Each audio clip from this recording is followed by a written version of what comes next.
সুস্থ জীবনযাপনের জন্য 7টি অভ্যাস প্রতিদিনের জীবনে অনুসরণ করলে আপনি শারীরিক ও মানসিকভাবে ভালো থাকবেন। ১. সুষম খাদ্য গ্রহণ করা। প্রতিদিন ফল, শাকসবজি, প্রোটিন, কার্বোহাইড্রেট ও যথেষ্ট পানি খাওয়ার অভ্যাস গড়ে তুলুন। বাইরের ফাস্ট ফুড বা অতিরিক্ত তেলমসলা এড়িয়ে চলুন।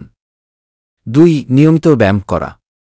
প্রতিদিন অন্তত 30 মিনিট হাঁটা, দৌড়ানো, যোগব্যায়াম বা হালকা ব্যায়াম করলে শরীর চাঙ্গা থাকে ও রোগ প্রতিরোধ ক্ষমতা বাড়ে। ৩. পর্যাপ্ত ঘুম।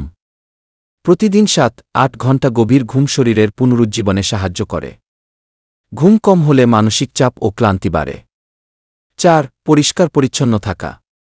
ব্যক্তিগত স্বাস্থ্যবিধি যেমন হাত ধোয়া, নিয়মিত গোসল, দাঁত ব্রাশ ইত্যাদি জীবাণু থেকে দূরে রাখে এবং সুস্থ রাখে। ৫. মানসিক প্রশান্তি বজায় রাখা।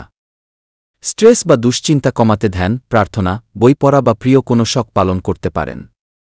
৬. খারাপ অভ্যাস পরিহার করা। ধূমপান, মাদক, অতিরিক্ত মোবাইল বা টিভি দেখা এসব জীবনকে ধীরে ধীরে ক্ষতি করে। এগুলো পরিহার করুন। ৭. নিয়মিত স্বাস্থ্য পরীক্ষা। বছরে অন্তত একবার পূর্ণ স্বাস্থ্য পরীক্ষা করালে যে কোনো রোগ আগেই শনাক্ত করা যায় এবং প্রতিকার সম্ভব হয়। এই 7টি অভ্যাস মেনে চললে আপনি শুধু দীর্ঘায়ু হবেন না, বরং একজন আনন্দিত, সক্রিয় ও স্বাস্থ্যবান মানুষ হিসেবেও জীবন উপভোগ করতে পারবেন।